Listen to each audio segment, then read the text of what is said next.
Çfarë bën një narsist kur të humb ty? Një narsist nuk humb kurrë në të vërtet ty, por ai humbet kontrollin mbi ty.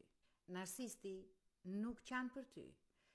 Ai qanë për faktin se ti nuk je më burimi i forcës së tij. Kur ti nuk i jep më asgjë, nuk i jep më vëmendje, ai fillon të shpërbahet, fillon të testojë me llogari të rreme, me fjalë indirekte, nëpërmjet njerëzve, të postojë ndonjë foto, të provokojë në heshtje.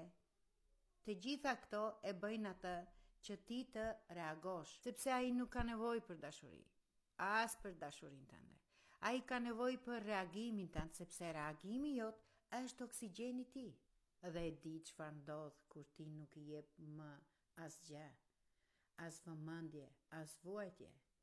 Kjo është gjëja që i djeg më shumë, por këtë do ta themi në videon e radhës.